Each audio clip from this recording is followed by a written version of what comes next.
Are you sure that you need my help, honey bun? I don't even know where I am. Sorry, it's okay. Don't do anything stupid. You stay there. No funny business. I'll shoot. It's okay. Just... They're looking for suspected carjacker. We cornered him and his friend down the road. Is there anything else?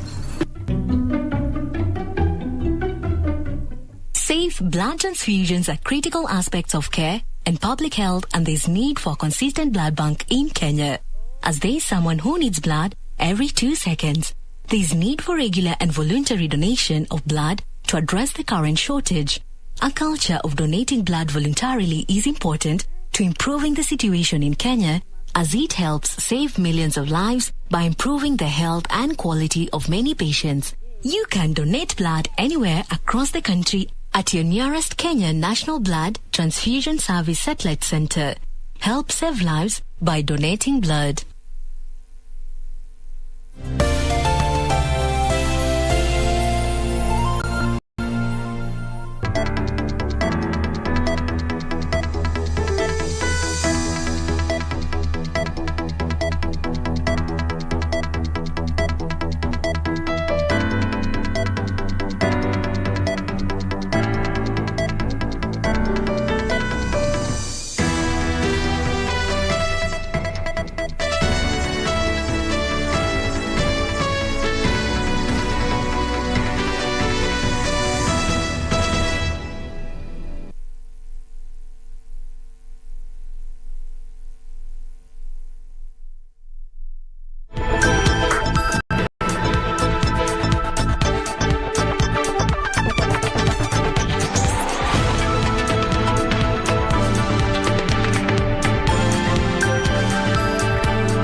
Thank you for joining us. This is KBC Channel 1, the channel that gives you the most the best news coverage in East Africa.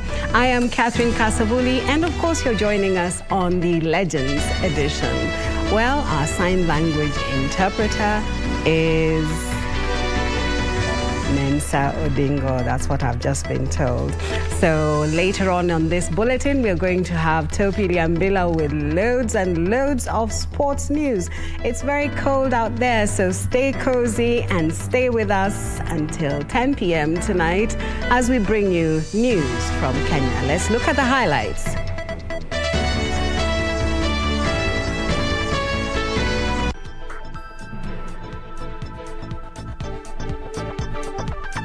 Charging up the campaign trail, Kenya Kwanza and Azimio 1 Kenya brigades traverse Kiambu, Mombasa, and Meru counties respectively.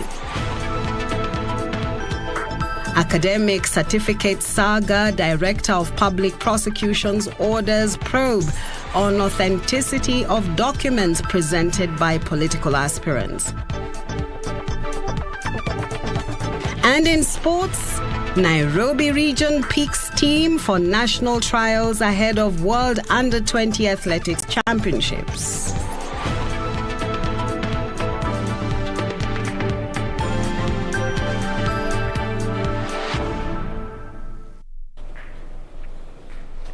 Thank you for joining us on this bulletin. Of course, later on, we're going to host a living legend, and this Saturday, it's none other than Daudi Kanja. Well, on to our starting story tonight. Deputy President William Ruto has urged Kenyans to vote for a Kenya Kwanza leadership because it will continue with the implementation of development projects initiated by the Jubilee government. Ruto claims that the Big Four agenda could have achieved much more had there been no handshake. And as Gishuki Washira reports, the Kenya Kwanza Alliance is confident it will form the next government. 50 days to the general elections, the Kenya Kwanza Alliance took campaigns to Kiambu County for the 4th day in a row. Led by Deputy President William Ruto, the brigade rallied the Kiambu electorate to vote in Kenya Kwanza Alliance, promising to implement the Big Four agenda introduced by President Uhuru Kenyatta. We have no choice. Hakuna lingine. Tulikuwa tumepanga na Uhuru Kenyatta kwa mambo ya Big Four. Na tukasema tutaweka pesa kwa mambo ya kilimo. Na ndio muliona agriculture na food security katika mpango ya Big Four. Lakini hawa majamaa walikuja wakaondoa ile subsidy ya fertilizer. That is why we have a crisis of food security in Kenya. Vile tulikuwa tumepanga ndani ya Big Four. Kabla ya hule mtu kuja kusambaratisha mpango yetu. Hiyo mpango ya afya kwa Wakenya wote, tutahakikisha ya kwamba wewe ambaye mapato yako ni chini, tutapunguza ile gharama ya 500 kwa mwezi kuje chini. Ruto and his allies urged voters to elect leaders based on their development track record. Hapa Kiambu, si tumejenga hapa kilomita 500 ya lami? Ni kweli ama si kweli? Si tumeunganisha stima watu wamefika 420,000? Ni kweli ama si kweli? The leaders decried the rising cost of living, even as they challenged Treasury to explain why the Kenyan shilling was performing poorly against the dollar. Minister for Treasury, Mr. Yatani, can you explain to the people of Kenya why there's a foreign exchange crisis in the country and the shilling is sliding rapidly? The visit to Kiambu County comes in the wake of rifts within the Kenya Kwanza alliance in the region.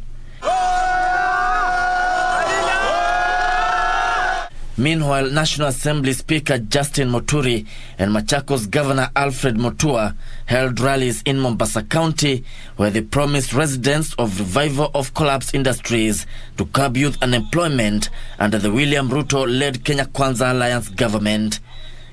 For the fourth day running, the Kenya Kwanza Alliance has camped in Kiambu County in a bid to get the lion's share of the 1.4 million votes that are registered here. They are confident that on the 9th August, the people of Kiambu will vote for UDA and their aspirants. Reporting from Dumberi, I'm Geshuke Washira. Thank you, Washira.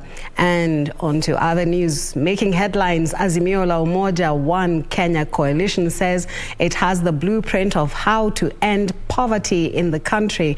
Coalition partners led by presidential flag bearer Raila Odinga, who on Saturday started their vote hunting mission to Meru County, pledged to end corruption, terming it a chronic disease that has hampered development. Raila assured Meru residents of massive infrastructural development in the area that will make it a manufacturing hub of East Africa if elected. The Azimio la Umoja One Kenya coalition Fall Brigade pitched camp in Meru County Saturday, holding roadside rallies to meet the electorate before holding a major rally at the Kinoru Stadium. Issues concerning the welfare of Kenyans taking center stage as Raila Odinga vowed to end poverty in the country. Adui mkubwa ya maendeleo Kenya hii ni ugonjwa unaitwa ufisadi. Kuanzia mwaka ujao karo tumepiga marufuku. No more, hakuna karo tena. Hakuna school fees tena. Yule anaweza kuchunga shida za Wakenya ni Raila Amolo Odinga. Yeye ni mchapakazi. Quoting the Azimio manifesto, Raila revealed his big plans for the residents of Meru County that will open up the area for more investment. Hata kule DRC naongea na rais kule Tshisekedi kufungua kule soko kubwa ya miraa kule upande ya Kongo. Sasa alafu tutajenga viwanda vingine hapa ili vijana waweze kupata ajira sawa sawa. Mkituona hapa na ndugu yangu Munya ambaye ameshikilia kilimo na biashara. Na mnajua Mlima Kenya ni kilimo na kilimo inapelekana na biashara. Pahali iko kilimo iko nini? Sasa kijana yetu akiwa hapo kweli mambo yetu itasahaulika. Sababu swala la miraa ni muhimu zaidi kwa uchumi ya Meru. Na kwa hivyo International Airport ya Isiolo ndio itakuwa ikitumika kupeleka miraa huko Mogadishu, huko kwingine kunaitwa Geisha. Sasa soko ya miraa ya Somalia mama atamweleza mwenyewe bila amefanya, hiyo soko inafunguliwa.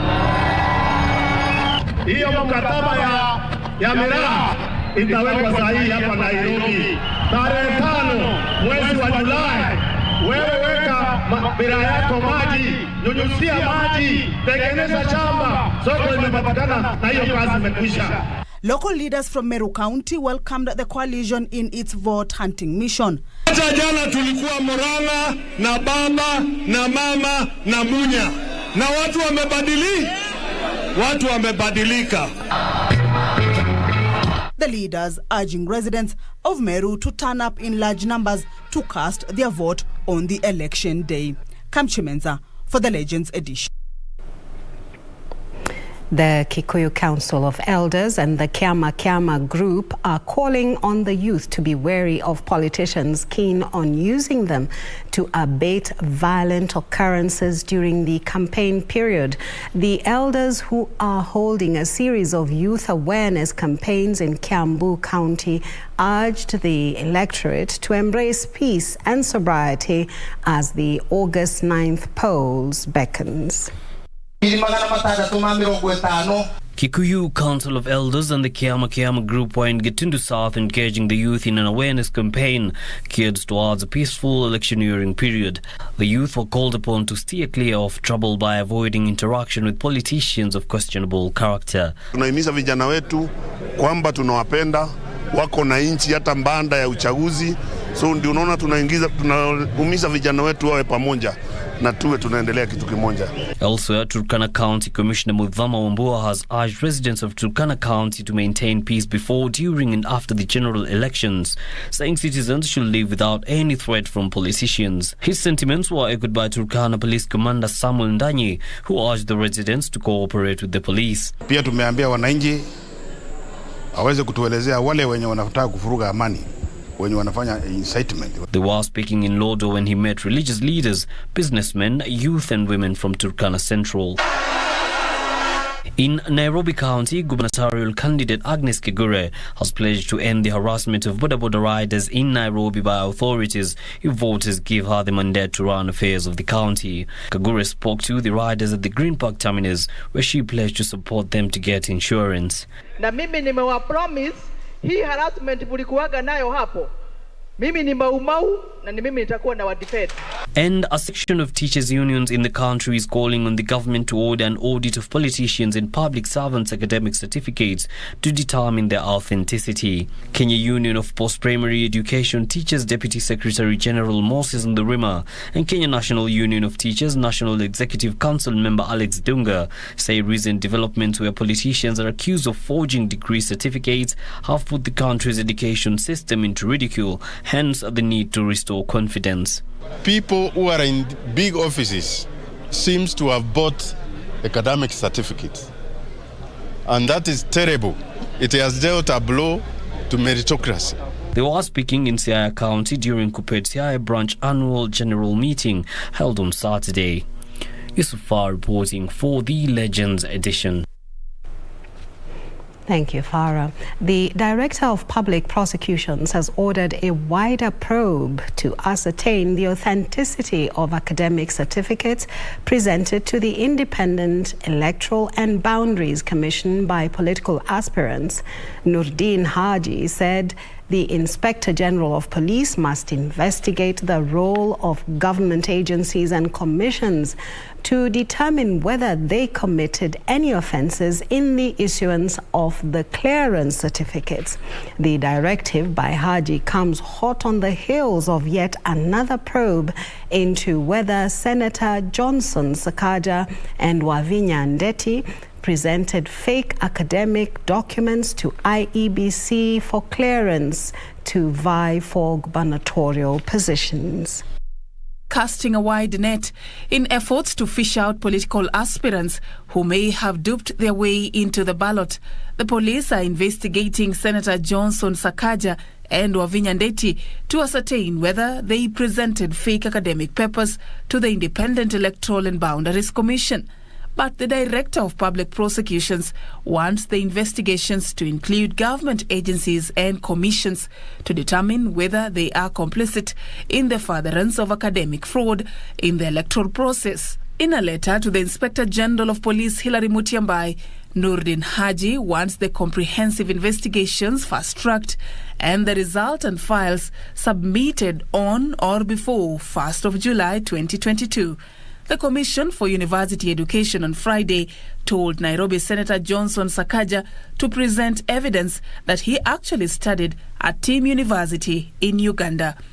Provide receipts for the application fee when he applied, tuition fees paid, graduation and convocation fees paid in order to graduate. Sakaja has in the meantime termed the controversy over his academic papers political witch hunt. We qualify to run for the office of governor of Nairobi County. You cannot revoke and then investigate. You investigate and then, if you need to, you revoke. For Legends Edition, I'm Safin Aching Oma. Well, we take our first break. When we come back, of course, we told you our living legend tonight is Daudi Kanja. Don't go away.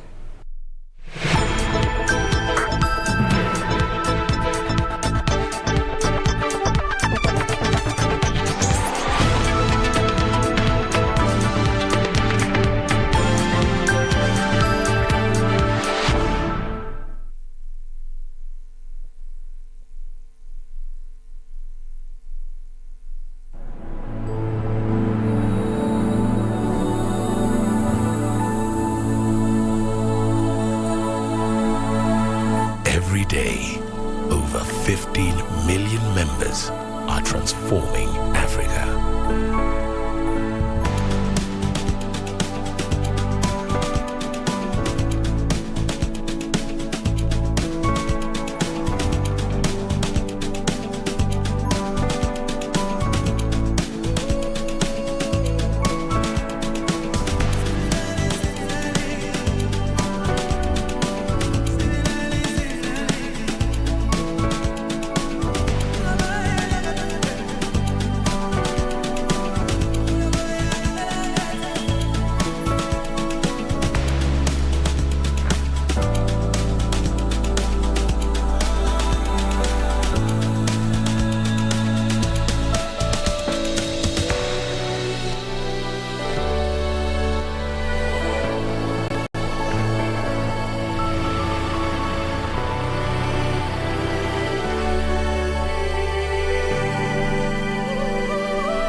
Million members empowered to learn, to create, to grow, to harvest, to lead, to dream. Equity. Karibu member. Kupata mafuta kupanda kama skiza tune kwenye simu yako, bonyeza *811 *962 hash. Nashukuru serikali kwa kuongeza bei ya mafuta. Sasa niko kwa highway na hakuna traffic hata kidogo. Naomba serikali iendelee hivyo, tubaki tu watu ya gasla na heavy machine peke yake. Pia mimi naomba huyu serikali waseme kama gari yako ni below 3000 cc, gari yako na baki nyumbani, itengeneze nyumba ya kufuga kuku. Kupata mafuta kupanda, bonyeza star 811 star 962 hash. Star 811 star 962 hash. Haya. Do you have a news story to share with KBC? Get in touch swiftly on email news@kbc.co.ke or call 0723 892 654 or 0734 780 124.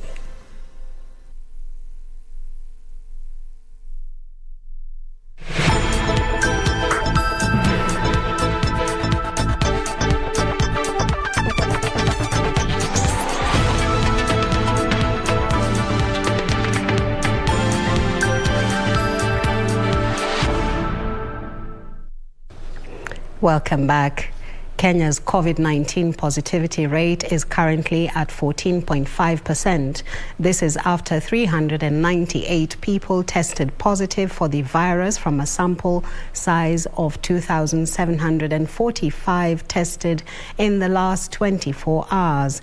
Data from the Ministry of Health indicates the total confirmed cases are 329,107, while a total of 320,364 people have recovered. No fatalities were reported in the last one day, and cumulative deaths remain at 5,651. As of Friday, June 17th, 2022, a total of 18,573,028 vaccines had been administered across the country, according to statistics from Johns Hopkins University COVID Resource Center. Over 538 million people have been infected globally, while more than 6.3 million people have succumbed to COVID-19. In other news, police in Masinga, Machakos County, are holding a 35-year-old man after he was allegedly found with bang worth 10 million shillings planted on his 2-acre piece of land. According to the area chief, Sebastian Mange, the suspect has planted maize and cut, commonly known as miraa, on the same farm with the narcotic planted in between. Mange further said the man had allegedly prepared a separate land for another plantation of the bang. The suspect, who is a repeat offender of the same crime, is in custody in Kikumine police station, will be arraigned in court on Monday.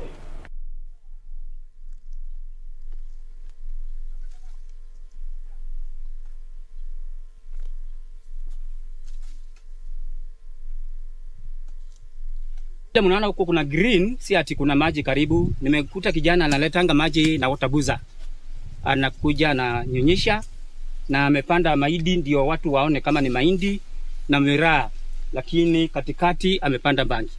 Kuna wakati mwingine kijana alikuwa ameshikwa na bangi, lakini hakushikiwa hapa my location, alishikiwa Masinga location.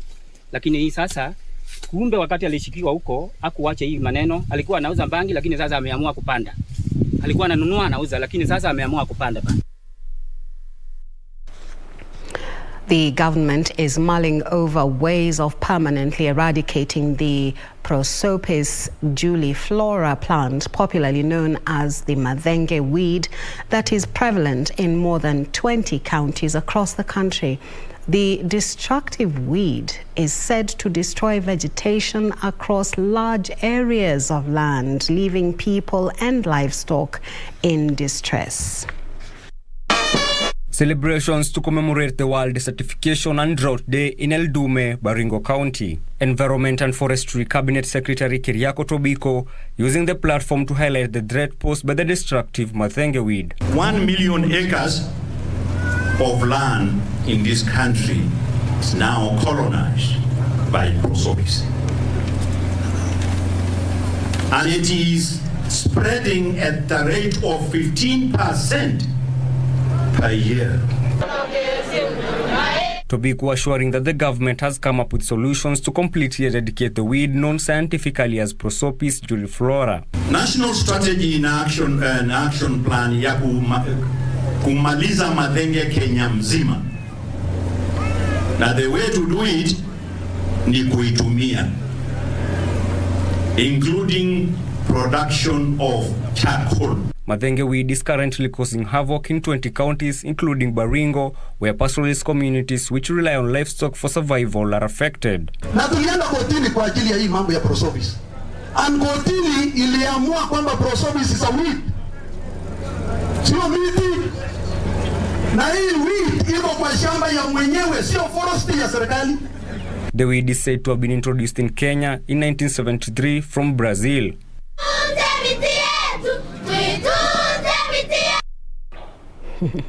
Beautiful children.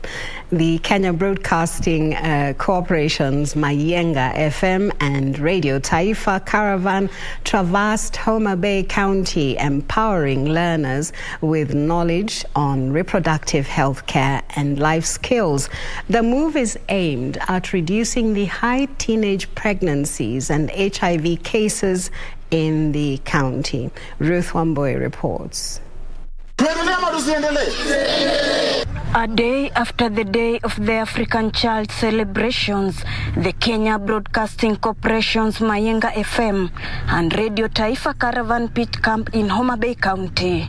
Here, the KBC Fraternity, Bethel Network and other partners made stopovers at several primary schools in Rusinga Island to enhance awareness among the learners on reproductive health. So we are here today to just sensitize the community together with Bethel, and they have serious talks when it comes to issues to do with self-awareness to the teenagers, self-identity, issues of being assertive, issues of menstrual when it comes to girls, and even the boys themselves, how they adapt to these things as they happen in the community.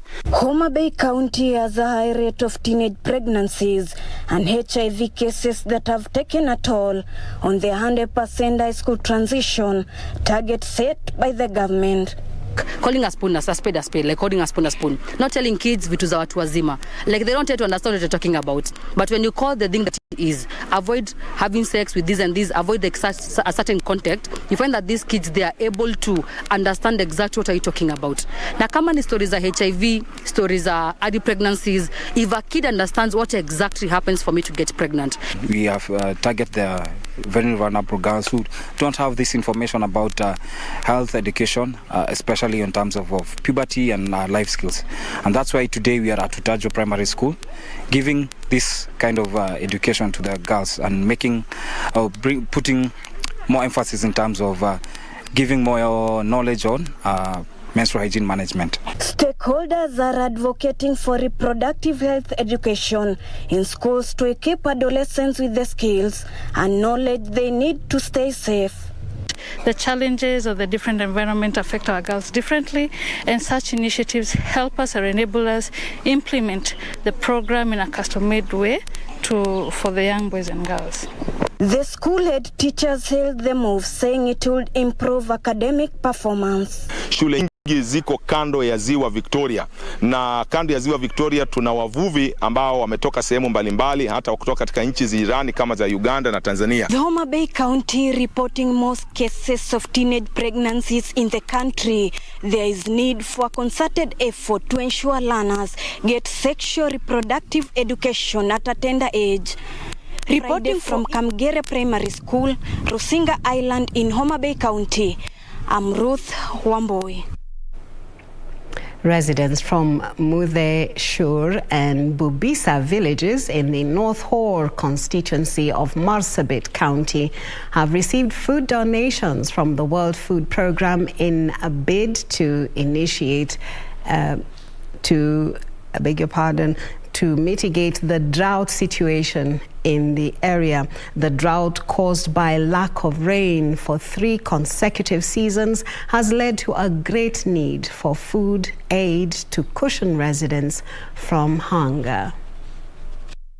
At least 3,500 families have received food aid as World Food Programme in partnership with Strategic Northern Development continue to provide supplies.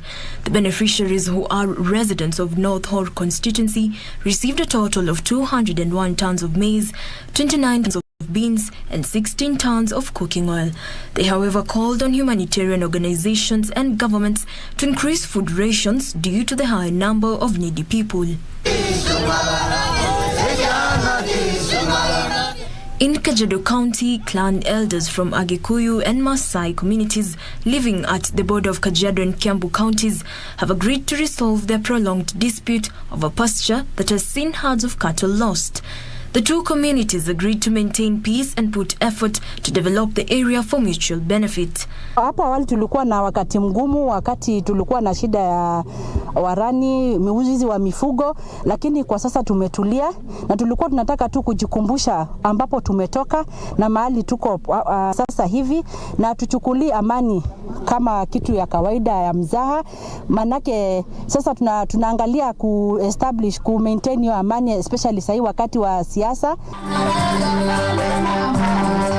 Elsewhere in Narok County, leaders led by Narok North Member of Parliament Moitalel Olekanta have urged the government to consider the Maasai community for employment opportunities in green energy generating sectors. Kenta noted that parcels of land in Narok, Kajiado and parts of Nakuru counties were surrendered by the community for geothermal exploration and residents should be considered for jobs. Kuna geothermal imetoka hapa na tunasema watoto wetu wapati kazi. Hii mambo ya watoto wetu kuwekwa kando na rasilimali yote ni yao, tumesema sasa hatutaki na tunataka hawa watoto wasaidike. Jacqueline Masharia for Legends Edition. Just a quick reminder, this is KBC Channel 1, the best news coverage station in Kenya. And we will be taking a small break on the Legends edition. Please don't go away.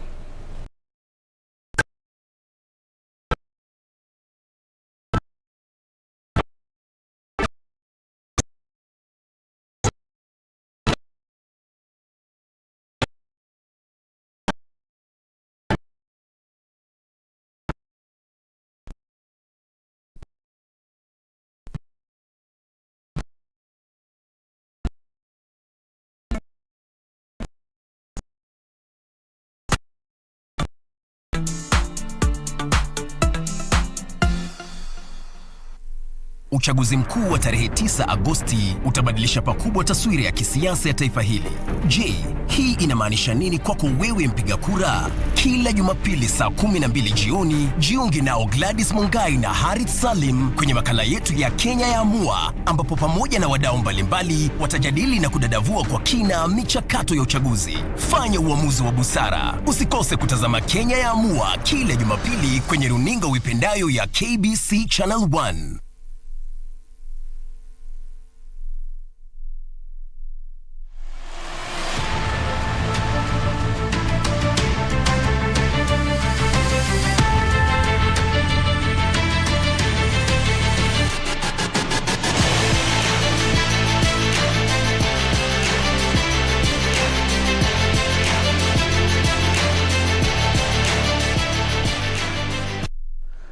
Good evening and welcome to a comprehensive look at sports this Saturday evening.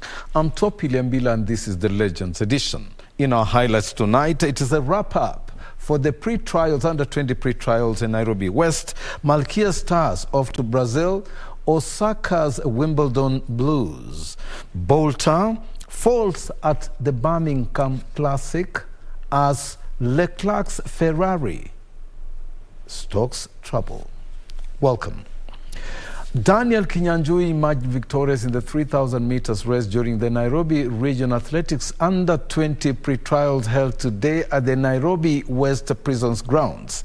The event marked the end of the regional championships for the junior athletes as Kenya prepares to send a formidable team to the World Under-20 Athletics Championships in Cali, Colombia in August this year. Let's take a look.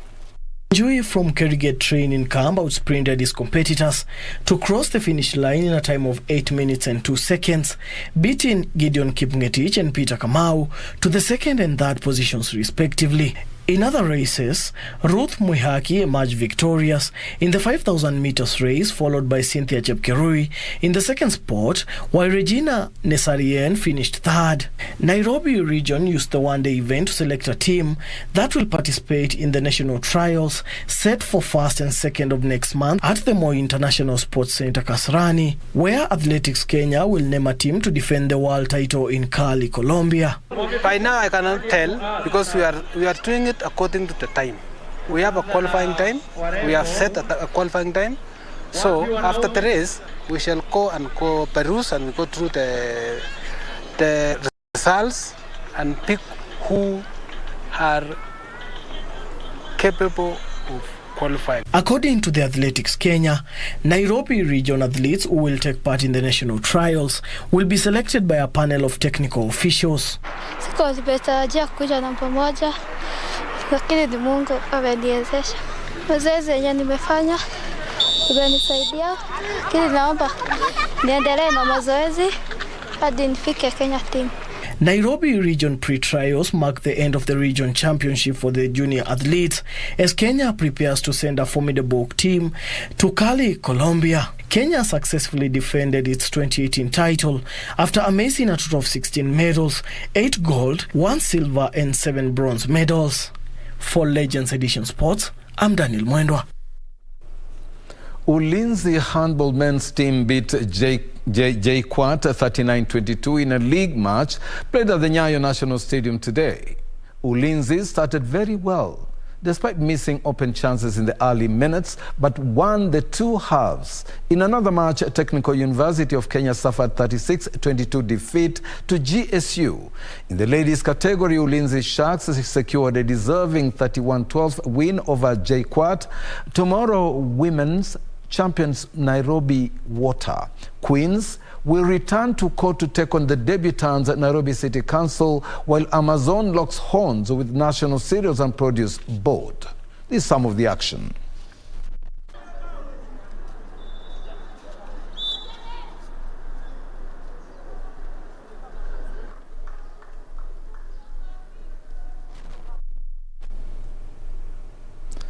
The national volleyball team Malkia Strikers is expected to leave the country tomorrow for a 2-month high-performance training in Brazil in preparation for the World Volleyball Championships, scheduled to be held in Poland and the Netherlands from the 23rd of September to the 15th October.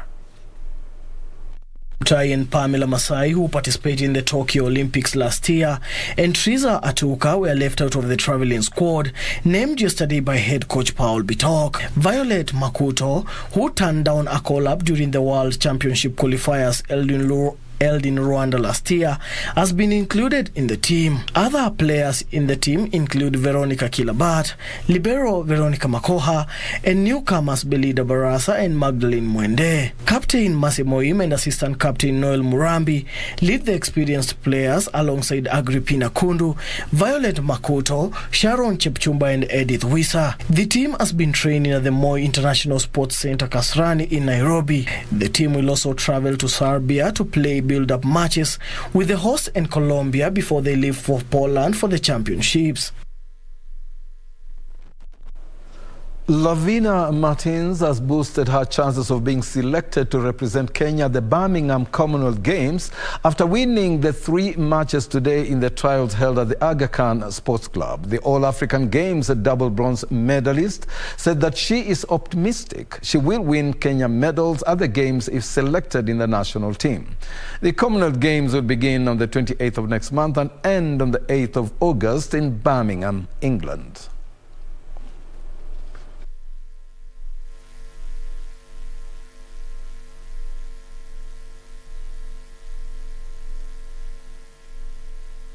It's a great achievement considering that I think it's the will of the game and passion is what brings everyone here. Yes, for the support we don't get quite a lot, but we hope for the best. Actually, preparation has not been quite well, but we hope for the best.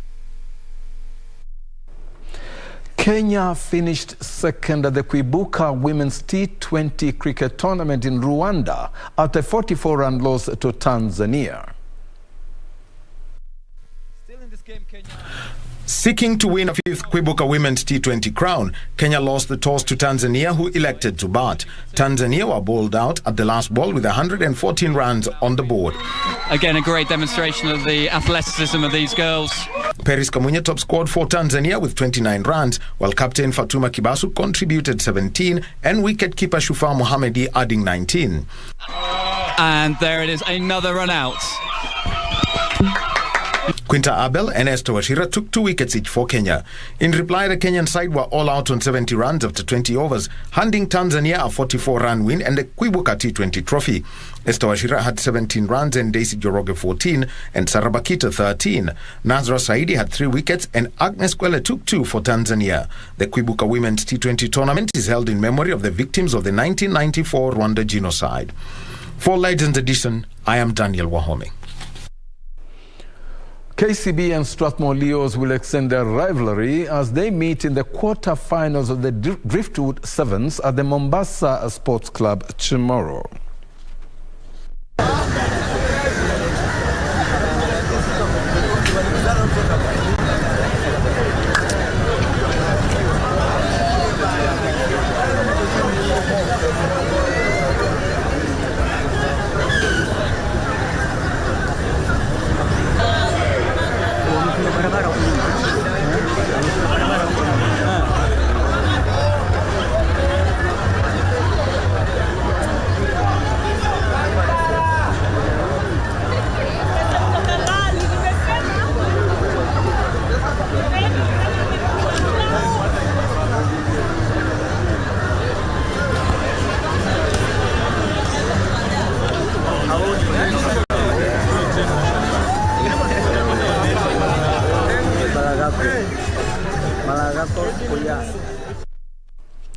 The 2022 edition of the Mombasa Museto Inter-Schools Swimming Competition that has attracted over 600 swimmers drawn from Mombasa and Malindi got underway today at the Oswald Academy, Mombasa. Defending champions Loreto Convent Primary School, who won the event in 2020, will defend their title against Muzini School, Light Academy, Mombasa, Aga Khan High School, Mombasa, Sheikh Khalifa bin Zayed Secondary School, Jafari Academy, BCB School, Abu Huraira School, among others. The event organizer Kevin Joya said the gala attracted institutions offering 844, CBC and the international curricula and will give beginners and advanced swimmers a chance to showcase their swimming talents. We have a total of 17 schools that are here with around 600 kids here to outshine each other in the swimming championship. Four-time Grand Slam champion Naomi Osaka has withdrawn from the Wimbledon tennis tournament with an Achilles injury. Osaka has not yet played since the French Open. The former world number one has previously admitted that she was unlikely to compete in the Grand Slam after it was stripped of its ranking points. The ATP and WTA stripped the points from the Wimbledon Classic after the tournament banned Russian and Belarusian players over Russia's invasion of Ukraine. Osaka won the US Open in 2018 and 2020 and the Australian Open in 2019 and 2021, but has never gone beyond the third round at the Wimbledon Classic.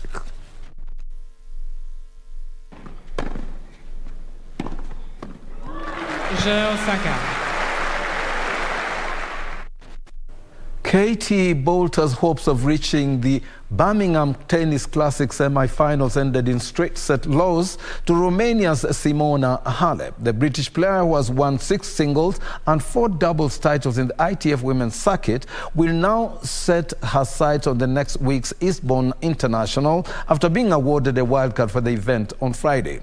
Elsewhere, Ferrari's Charles Leclerc has suffered the latest of a series of blows to his title hopes with a agreed penalty for excessive engine usage.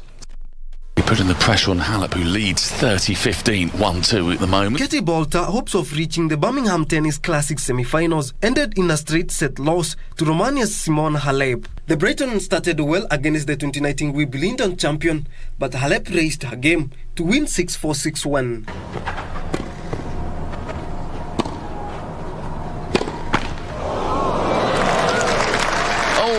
Goodness me. She claimed the biggest win of her career by ranking in the first round as she beat American Alison Riske for her first victory over a top 40 player. She followed that up with a comfortable straight-set win over French former world number 4 Caroline Garcia. But the second seed Halep posed a challenge too far for the world number 141. Elsewhere, Ferrari have fitted a that electronic control unit at the Canadian Grand Prix, triggering an automatic 10th-place Grand Prix penalty for Sunday's race. Leclerc has suffered an 80-point swing in favor of title rival Max Verstappen after a series of recent problems. Yeah, I like the track. It's very fun with this all of this curve riding, and it's very different to what we are used to during the season. So yeah, it's nice to have a track with such a character. The race pace we need to work. I mean, it's a bit more difficult to have a clear picture because I was on a different compound all the time. But overall, it didn't look too bad, so that's good. Leclerc led Verstappen by 46 points. After 2 victories and second place from the first 3 races, from 2 which the Dutchman retired. Yosa lost victory in Monaco Grand Prix after Ferrari strategy bunker dropped him from lead 4th, while a spin in a closing stage of Emilia-Romagna Grand Prix turned at that place into 6th. For Sports News, I'm Kingori Mwangi. And that's all we had for you tonight. Before we take the break, I'd like to thank, of course, the team of Dan Mwendwa, Kenneth Langat, Daniel Homeland Kings, for having brought us these very wonderful stories tonight. We shall be back again to wind up after the break. Don't go away.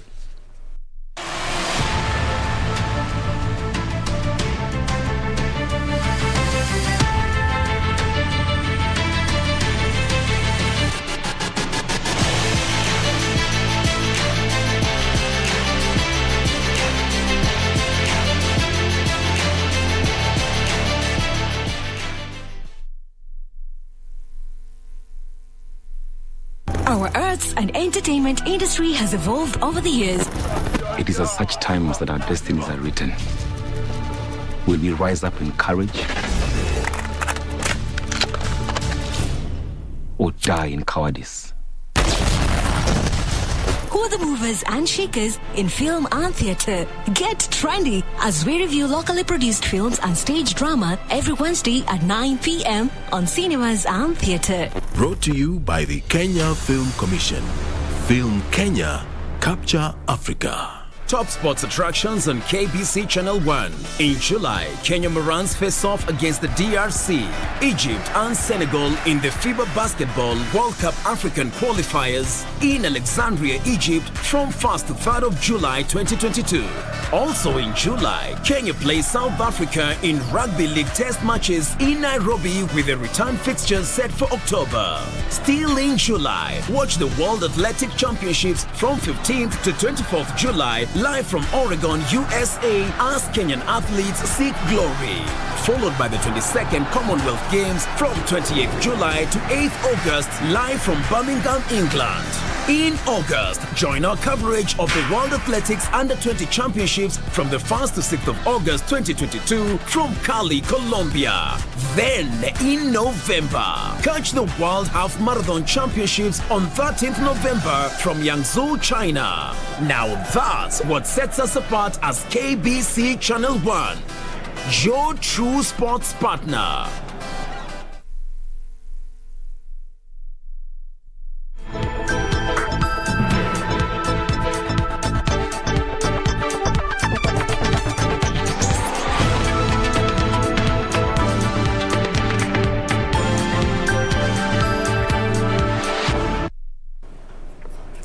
Well, as we have been telling you throughout this news bulletin, our living legend tonight is Dowdy Kanja. He was a sports editor, a sports news reader, and a sports reporter in KBC back them days with Topi Liambila. So here's to our living legend, Dowdy Kanja.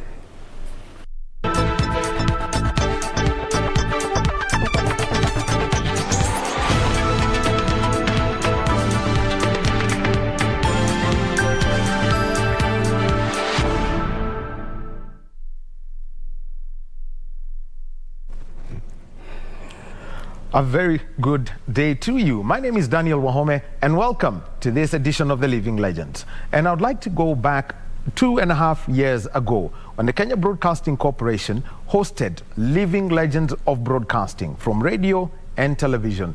They were featured at an event that was well attended and was part of the Sundowners Sunset Dates.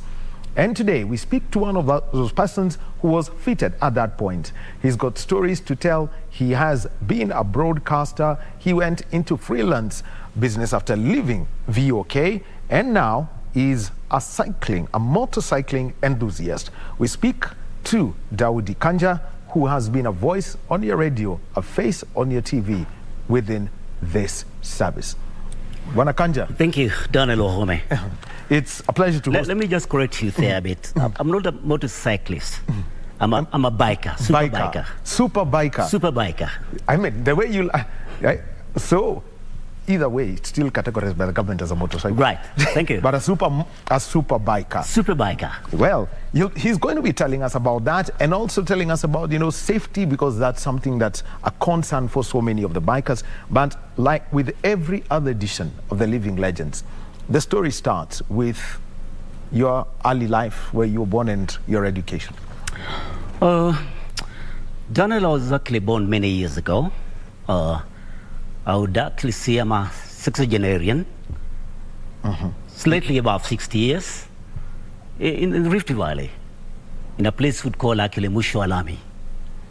My primary education, I went to a school in a place called Njoro, a Little Shore Primary School. Later on, I came to Gilgil in a military barracks, where I went to a school called Langa Langa Primary. And then later on, I went to St. Patrick's. And of course, from St. Patrick's, I went to Kualela High School, which is actually under the Kenya Defense Forces. Kind of like a military academy. That's where I went for my high school. And what were the things, that drove you into writing, broadcasting within that time? Let me say, broadcasting was actually earned to me since I was a kid. And I remember my mother, we used to fight all the time. Like she used to be an aya, with a Wazungu aya. And we had a radio then, in those early 60s. And despite she would actually hide that transistor radio, I would actually make sure that I got it, and that she would actually find me listening to that radio. And the people that I loved most when I was a kid, I think I was about 5 years, was Job Isaac Mamto, and the likes of Leonard Mambo, and Alfred Mike Mureithi. And then there was Joseph Kema, and there was Salim Juma. There was also Sami Louis. And there was this lady that I loved listening to her so much, Elizabeth Akinyi, Amina Faki. I would actually say it's the perfume of them. But of course, later on, when I joined Voice of Kenya those early years, I met them here, and I was really, it was actually Fish was really total manifestation of happiness. I couldn't believe that I'm meeting the same people that I used to listen to when I was a small child. I mean, they call it being starstruck. Absolutely, absolutely. On the job, you have to deliver. Absolutely. And the thing is, for you, is that when you were in high school, you set up a magazine. And what was the process of getting together this magazine, and what were the stories that you were producing for Koilel? No, what happened actually, that was around 1974, 75, thereabout. And we did have a school magazine. And I remember there were 5 of us. We loved Kiswahili. And every other time that we made sure that the principal bought Baraza. I don't know whether it was a weekly Kiswahili newspaper or daily. I can't remember that. But we actually made sure that we had a Baraza.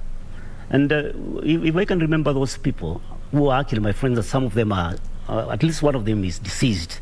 One of them was Rudisi Musimi. Rudisi Musimi was kind of like our tutor amongst the 5 of us. And then there was Brigadier Macharia, who is actually retired now. There was Rufus Thuku, who later on went into journalism and later on became the director of Permanent Music Commission. He's retired. And then there was me, and with Kanja Daudi. They used to call me Keka. And then there was another fella that we haven't seen for over 45 years, Bonnie Joseph Kamau. We hear he went to Embu, but that is one fella that I would like to meet because he was a really curious character. We went to primary together. He bullied me a lot. And then, of course, later on in high school, I bullied him in writing, and we eventually became friends. That's my story there actually in Kwelele High School. And like they say, for Bwana Kamau, they say KBC ni nusu ya kuonana. Ni nusu ya kuonana. So halfway, you might eventually find Audi Kanja. So said you got together, you got the baraza, and then how did you convince the headmaster at Koilal now that you can have this publication? No, we actually said that we must have a publication. And I remember it was a Mr. Muthigani, who is still alive. I still visit him. He lives in Kahawa West. He could be somewhere around 85 years. Once in a while, after 2 or 3 months, I usually go visit him. And it was quite agreeable. And through that now, we formed that writers club. And because they used to call me a small Kanja. I never participated in sports, but every single event that the school went to, I was there as a reporter. Because I remember actually when we were in school, people would come to be recruited when we were actually in Form 2. After Koilal High School, you attached re-education and coming to... After Koilal High School, there is one school I really wanted to go for higher, Friends Kamsinga. Out of blues, I really loved that school. That's for your A-levels? That's for the A-levels. But what happened actually when I was actually in form towards Form 3, I was actually a person of literature, history, and still art subjects. But there's this other bully also. You know, like every other time I was entering into a literature class, he would say, Kaka, are you a girl? Why are you doing literature? So he kind of like convinced me to go science subject. And by science subject, I was actually very poor. So out of that, because I never did literature then, I missed 1 or 2 points. So I was not able to join Friends Kamsinga. And I was actually very, very disappointed. So when I came to Nairobi from the village, and of course I came staying with my cousins as my uncles here in Nairobi, I really wanted to further my education. See, like either do that particular subject in literature because I was very good in literature. I wanted to repeat that particular subject and then kind of like get a chance to join a polytechnic. Say for A-levels, because most of my cousins actually went to Polytechnic for A-levels. But it was never to me. Later on, I joined the extramural studies at the University of Nairobi. I studied diploma in marketing. And out of that process now, I was able to get some kibarua here as an artist. And out of blues, I was taken to a station called Radio Operations, where I started doing kind of like clerical work. I remember, say, like, the station used to open at 6. Yes, kufungua kituo. Kufungua kituo. So there's this log that I was taught how to kind of like sage you. You are a news reader? Yes, I was a news reader. Yes. Yes. And what was that process then, knowing that, you know, the news had to come through wire services, the presidential press unit would bring their own story, which was to be broadcast, and the news gathering process, what was it? So what happened about the newsroom at that particular time is that newsroom relied so much on Kenya news agencies. And I remember Kenya news agency reporters were all over the country. They would actually dispatch their news to Information House down near KBS, where it was then during that particular time. So once it was taken to the Information House, the Kenya News Agency headquarters, then it would actually be re-edited and sent here as was it through telex or something? Yeah, there was telex. There was kind of like telex. So what happened actually, you know, like we had editors and the translators actually in the newsroom. So those were the people, depending on the shift, that they would actually select the kind of news that would be transmitted at that particular time. And they would be re-edited by the editors actually in the newsroom. We as the translators then would actually be given those news to translate, and voila. And you remember that is the time we were using typewriters. As a newsreader, there is something you put on social media after former Attorney General Charles Jonjo died. Yes. There was a story that when there was the commission of inquiry into Charles Jonjo to find out if he was working against the government of the late former President Daniel Arap Moi. Yes. You read a news item and it became a case of concern. I was actually almost sacked. And this is the same Jonjo who through my friend Mohammed Juma Njuguna, who was actually my supervisor. When I started reading news, Jonjo, I think, didn't like the name Kanja. And then he would actually ask, who is this? Who allowed that son of Warolu Kanja to read news? Oh, because Warolu Kanja had just been incarcerated. Incarcerated somewhere in Kingongo. Yes. And Mohammed Njuguna, of course, would actually intercede on my behalf. And another news editor, Ms. Mangoka, would say, Daudi Kanja is not related to Warolu Kanja. So the commission of inquiry about Jonjo came in. And I remember I was picked up at my house in Huruma Flats, somewhere around 4-ish. Because that is the time that the newsreader were picked up. And I came, that is the time that we were reading news at 6. I was actually doing news in Kiswahili, Habari. And then, of course, you do Magazetini, the news at 7, Magazetini, and then news at 9. And that time, I was in top notch. I was actually in my epitome best. I read news, and out of blues, I don't know where I got the name Mogane. Every single item. Professionally supposed to be 2 names in news reading. But from 6 a.m., when reading the news bulletin, wherever there was Jonjo, I was adding Charles Mogane Jonjo. Magazetini, Charles Mogane Jonjo. 7, Magazetini. 9 a.m., Charles Mogane Jonjo. And hapo ndio walikuwa nasema niliogelea. I was very happy. Yes. So when I had just gone through the 9 o'clock news bulletin, I mean, out of the studio, I saw a whole pantheon of top-notch managers here, led by Nyamboki. And I was wondering now, these people, what's up? I mean, they want to promote me, man. I was doing those things very nicely. And I remember Nyamboki there was actually Hamani Gambi, who was actually the deputy chief news editor, and there was Mangoka, the chief news editor. And they told me, Nyamboki, Kanja, bring that bulletin. And then I'm just mute. He picked up the bulletin. Follow me. Then now we are following Nyamboki to the director's office. And we entered into director's office, and I heard him say, there was some red phone there, and I think the big man had called. And I heard him, Nyamboki says, Your Excellency, there is no name Mugane. I heard some boy, na hiyo jina ametoa wapi? Na Mugane ni mtu ambaye ameziviwa. So me, I never spoke. And what happened is actually they threw me out of the office. I was actually interdicted for about, I think, 6 months. I never read news.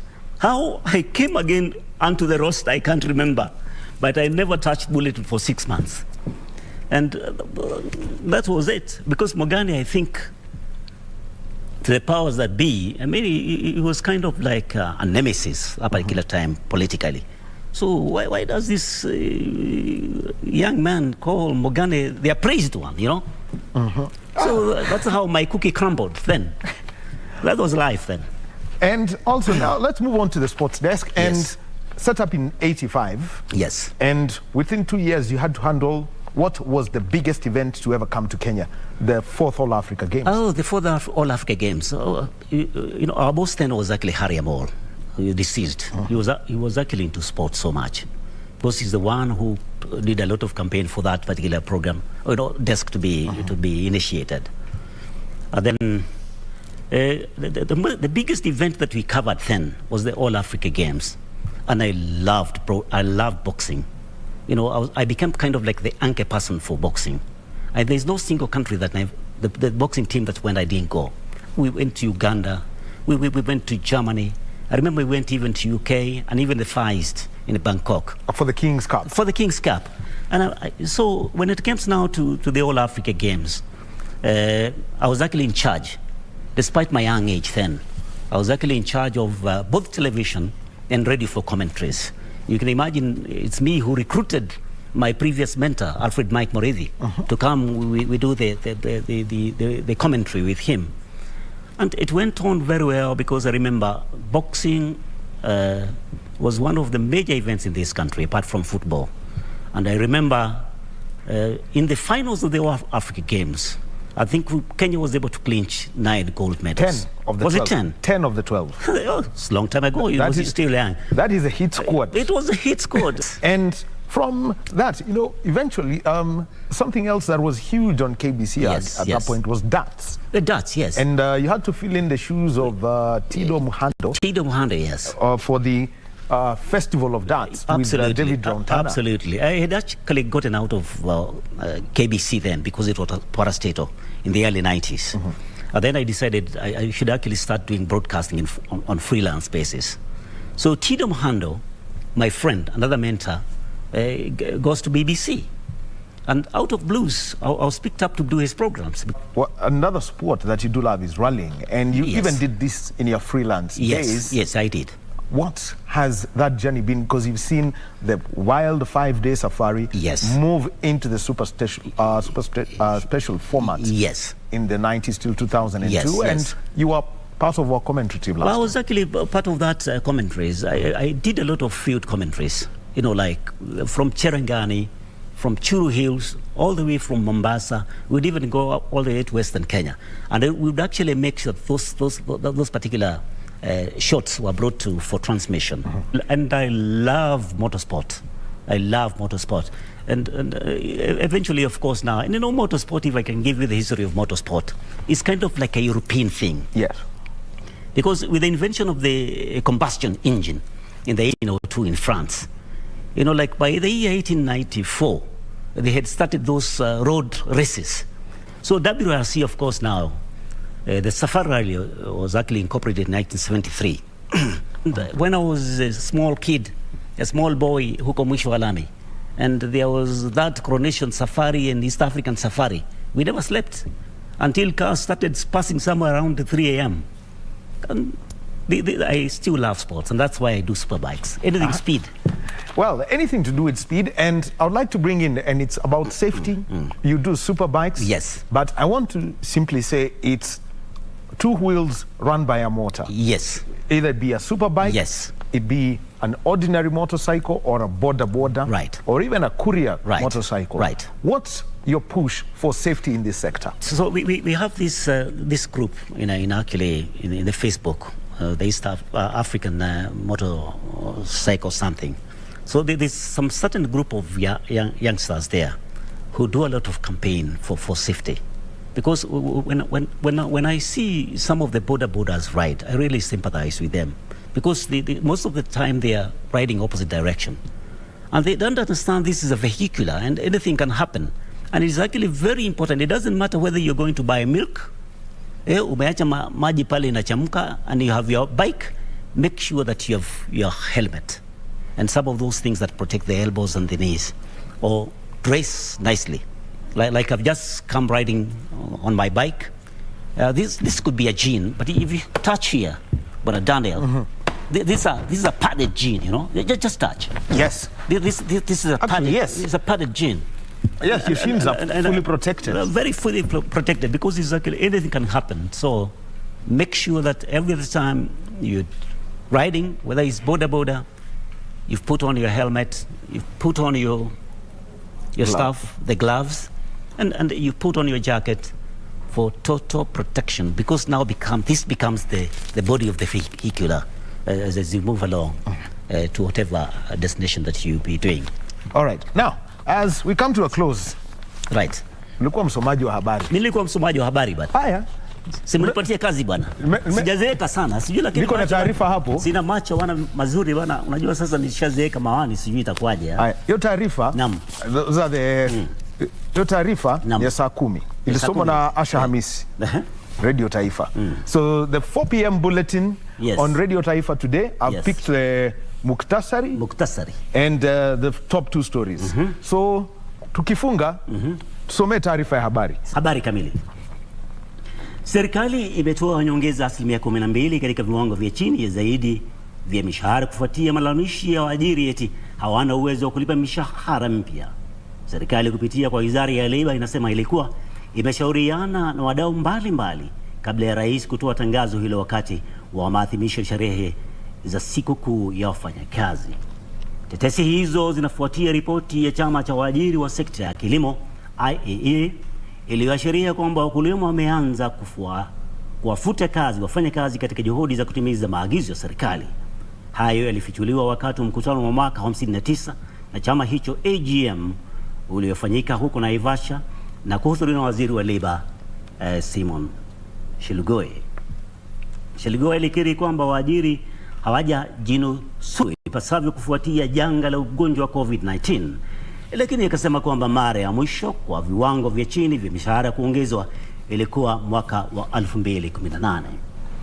Mwenyekiti wa chama cha waajiri wa sekta ya kilimo AEA Wilson Odoyo alisema baadhi wa wakulima wameamua kuwasimamisha kazi wafanye kazi, hatua ambayo alisema huenda ikasababisha migomo na kupotea kwa nafasi za ajira. Msaidizi kamishna wa kaunti katika eneo la Naivasha Fideli Sibabu aliwahakikishia wakulima na pia wafanye kazi hao kuhusu usalama wakati wa kipindi cha uchaguzi. Well done. I think you still got it because now I haven't finished. You haven't finished? Yeah, there's another bulletin here. Story. It's called Wanjigi. Yeah. Tusome. So, mfanyi biashara Jimmy Wanjigi amesema ataelekea kwenye mahakama kuu kuwasilisha rufaa yake dhidi ya hatua ya kamati ya kusuluhisha mizozo ya tume huru ya uchaguzi na uratibu wa mipaka humu nchini IBC kudumisha uamuzi wa awali wa kumzuia kuwania urais. Acha niangalie TV kidogo. Hiyo ni kama TV Wanjigi alikuwa ametafuta mwingilio wa kamati hiyo ili kubatilisha uamuzi wa mwenyekiti wa IBC Wafula Chebukati na kutomuidhinisha.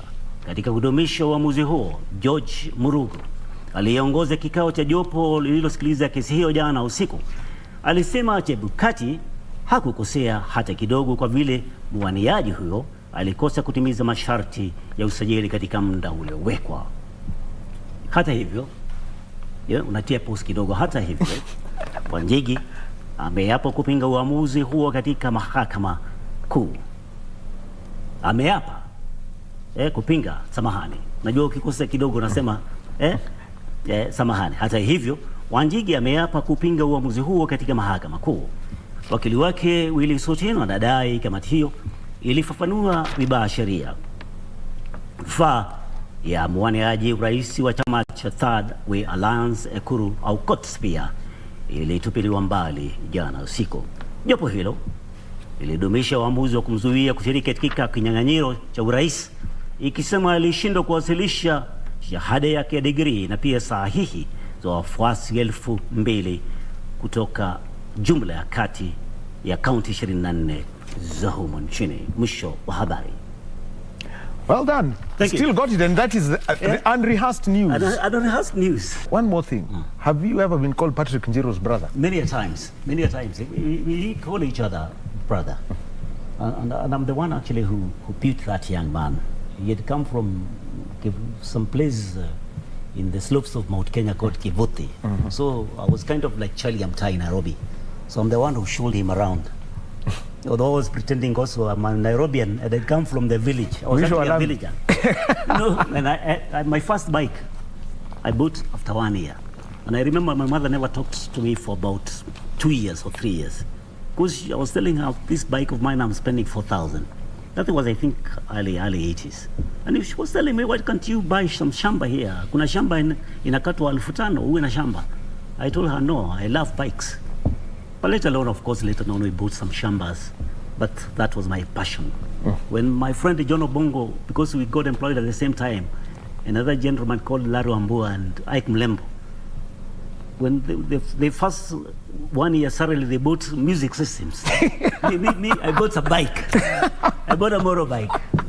And we still laugh about it. Thank you very much, thank you so Daudi Kanja. Yes, you have been watching an edition of The Living Legends with Daudi Kanja. He's been a broadcaster and he has been in, as a freelance, as an employee of the Voice of Kenya. When transitioned to KBC, he left and he went freelance and still is a superbike enthusiast and calls for proper road safety by those who ride on motorized 2 wheels. Thank you very much, Daudi Kanja. Thank you so very much. Well, my name is Daniel Wahome. Keep it KBC Channel 1.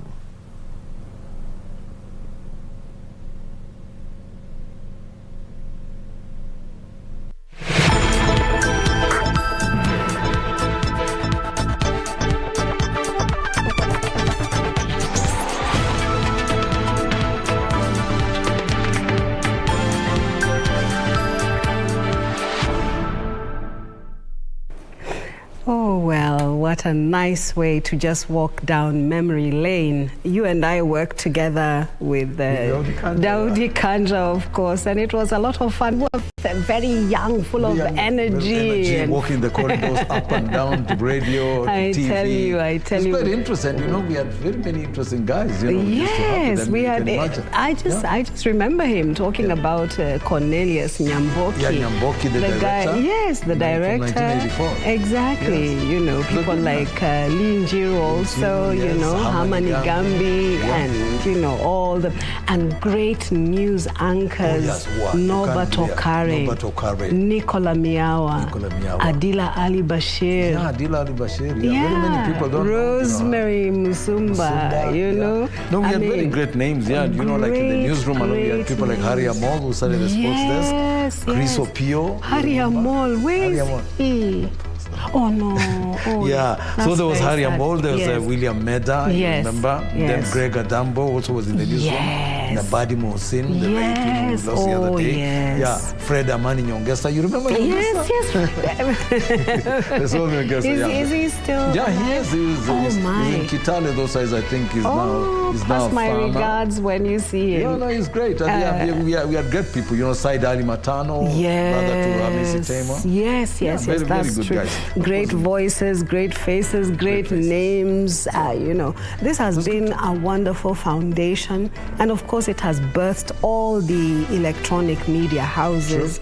You know, I take a lot of pride just being at KBC, former Voice of Kenya.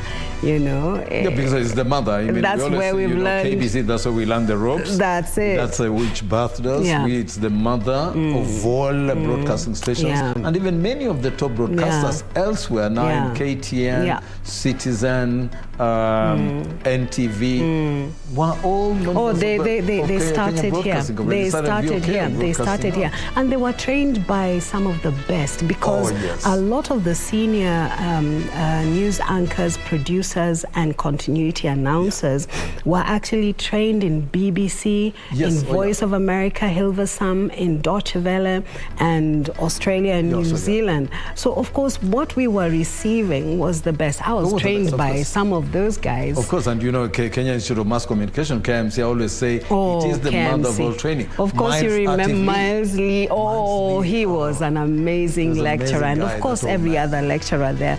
So we just want to say thank you so very much to all of you for keeping KBC Channel 1 going and keeping it at the top of your viewership.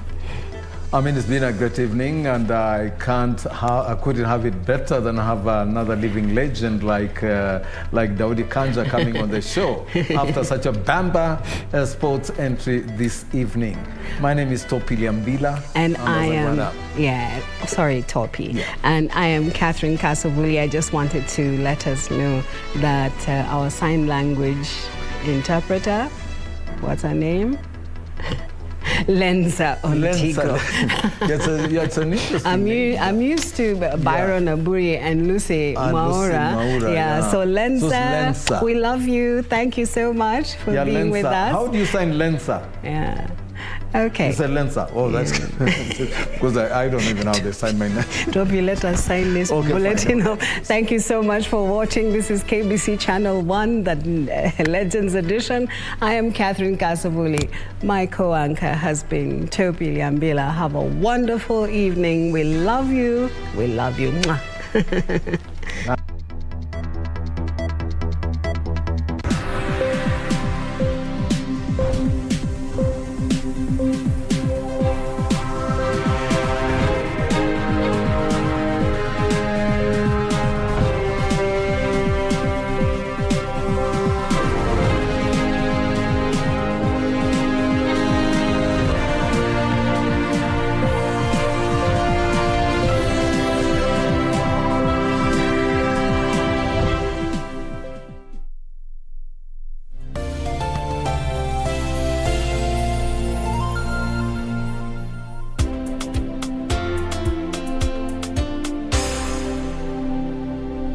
Every day, over 15 million members are transforming Africa.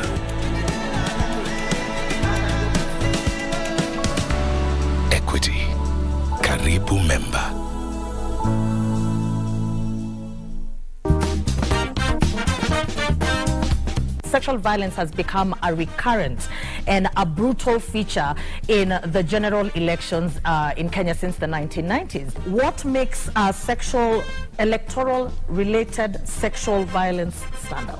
A lot of insecurity around the electoral period. So there is opportunistic, for example, rape. So when I opened the gate is when I realized that he had bad intentions. And so he came in, we had a fight, he violated me. Person really wrestles alone. And because of stigma, then there is the idea of you die in silence. If all these organizations and governments were doing their work, or rather things are in place, elections, there'll be no issue about sexual violence around elections. Aha! Msikilizaji wa Radio Taifa, karibu tena kwenye kipindi kinajulikana kama Rada ni Yesu. Kila Jumapili kinaletwa kwako na rubani unayempenda anajulikana kama Mr. Rafton Igi. Ungana nami kila Jumapili kuanzia mida ya saa 12 mpaka saa 1 usiku. Kuna miziki noma noma sampulia hii.